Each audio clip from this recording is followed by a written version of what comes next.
اللہ تعالیٰ فرماتا ہے فَلِذَلِكَ فَادْعُ وَاسْتَقِمْ كَمَا أُمِرْتَ وَلَا تَتَّبِعْ أَهْوَاءَهُمْ. یہ ایک آیت کریمہ، اس میں اللہ تعالیٰ نے 10 باتیں کی ہیں. 10 باتیں. حافظ کثیر فرماتے ہیں کہ یہ ایک بڑی جامع آیت ہے جس میں اللہ تعالیٰ نے 10 احکام دیے، 10 باتیں کی. جیسے آیت الکرسی ہے، اس میں 11 باتیں، 11-12 خبریں اللہ نے دی ایک ہی آیت میں. یہ آیت کریمہ، اس میں اللہ تعالیٰ کے 10 احکام، یہ 10 باتیں اللہ نے ارشاد فرمائیں. فَلِذَلِكَ فَادْعُ، بس اسی کے لیے آپ دعوت دیں. کس کے لیے؟ جو پیچھے گزرا، اللہ کا دین، اللہ کی وحی، اللہ کا بتایا ہوا طریقہ، آپ اسی کے لیے دعوت دیں. نمبر 1 تو یہ دعوت وحی الہی کے ساتھ ہو. یہ دین وحی، اور رجال کا نام نہیں ہے، نہ لوگوں کی باتوں کا، نہ برادریوں کے قوانین کا، نہ دنیا داروں کے قوانین کا، نہ کسی پارلیمنٹ کے قانون کا، نہ کسی جمہوریت کے قانون کا. نہیں، جو دین اللہ نے بھیجا اسی کی دعوت دیں. وَاسْتَقِمْ كَمَا أُمِرْتَ، اور آپ سیدھے ہو جائیں، استقامت اختیار کریں جیسا آپ کو حکم دیا گیا.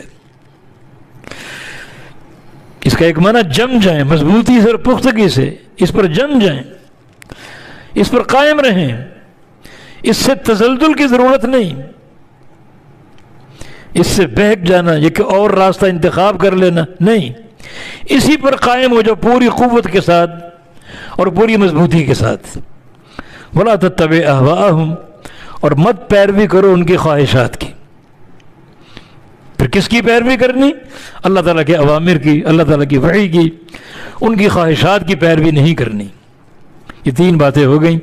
وَقُلْ آمَنْتُ بِمَا أَنزَلَ اللَّهُ مِنْ کتاب، اور کہہ دو میں ایمان لے آیا جو اللہ نے اتاری کتاب، اس پر پورا ایمان لے آیا.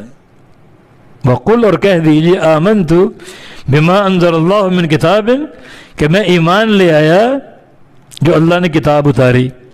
مکمل ایمان، یہود و نصارہ کی طرح نہیں. افتؤمنون ببعض الکتاب وتکفرون ببعض، کچھ کو مانتے کچھ کو نہیں مانتے. جو باتیں مرضی کی ہوں، خواہشات کی ہوں، ان کو مان لیتے ہو، اور جو خواہشات کے خلاف ہوں، جو نفس پر گراں گزرے، ان کا انکار کر دیتے ہو. نہیں، میں اس پوری کتاب پر ایمان لانے والا ہوں، اللہ تعالیٰ کی ساری باتوں کو ماننے والا ہوں، کسی بات سے پیچھے نہیں ہوں. یہ 4تھی بات ہوگی. یہ کہہ دیجئے آمنت بما انزل اللہ من کتاب، میں ایمان لا چکا ہوں جو اللہ نے کتاب اتاری پوری کتاب پر.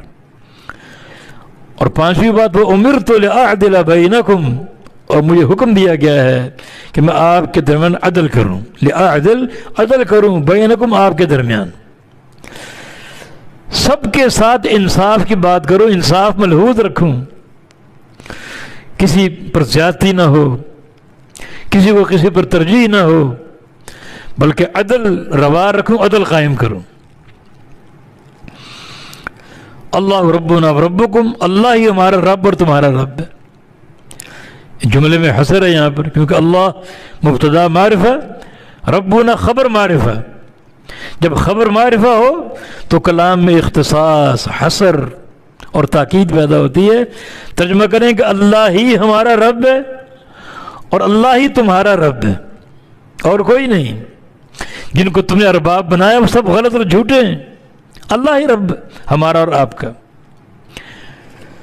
اس میں توحید ربوبیت، لفظ اللہ میں توحید الوہیت، ربنا میں توحید ربوبیت. اسی کو رب مان لو. رب ماننے کا معنی وہی خالق، وہی مالک، وہی رازق، وہی مشکل کشا، وہی دستگیری کرنے والا، وہی حاجت روائی کرنے والا، وہی داتا، وہی گنج بخش. یہ رب ماننے کے معنی اس پوری تفصیل کے ساتھ مانو اللہ ہمارا رب ہے اور وہی تمہارا رب ہے. لنا اعمالنا ولکم اعمالکم، ہمارے لیے ہمارے اعمال، تمہارے لیے تمہارے اعمال. یا تو مان لو، نہیں مانتے تو تم اپنے اعمال کے ذمہ دار ہو، اور ہم اپنے اعمال کے. یا پھر اس کا معنی یہ ہے کہ جو ہمارے اعمال ہیں وہ تمہیں نہیں ملیں گے، اور جو تمہارے اعمال وہ ہمیں نہیں ملیں گے۔ تمہارے اعمال اچھے ہوں یا برے ہوں وہ تم پر ہیں، اچھے ہوں گے فائدہ تمہیں ہوگا، برے ہوں گے نقصان تمہیں ہوگا۔ ہمارے اعمال اچھے ہوں گے فائدہ ہمیں ملے گا، برے ہوں گے تو نقصان ہمیں ملے گا۔ تو اعمال کا یہ نقصان اس طرح ایک دوسرے کو نہیں ملتا، اپنا اپنا عمل، اپنا اپنا فائدہ، اپنا اپنا نقصان۔ لا حجت بیننا و بینکم، ہمارے اور تمہارے درمیان کوئی جھگڑا باقی نہیں بچا، کوئی جھگڑا باقی نہیں بچا۔ اس کا معنی یہ ہے کہ ہم نے پورا پیغام تم تک پہنچا دیا، توحید کی کھری کھری باتیں پہنچا دی اور دین کی حقیقت تم تک پہنچا دی، بات وعدے کر دی ہے۔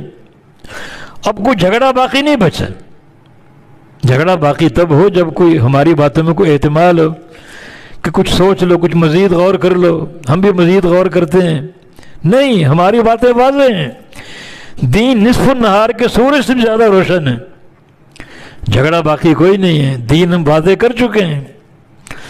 اختلاف اور انکار تمہاری طرف سے، حجت قائم ہو چکی، مان لو تاکہ جھگڑا بالکل ختم ہو جائے۔ اور اگر تم نہیں مانتے تو جھگڑا تمہاری طرف سے باقی، ہماری طرف سے نہیں۔ ہم سچا اور خالص دین پیش کر کے حجت قائم کر چکے ہیں۔ اللہ یجمع بیننا، اللہ تعالیٰ جمع کرے گا ہمیں، قیامت آنے والی، اور اللہ سب کو میدان محشر میں جمع کرے گا۔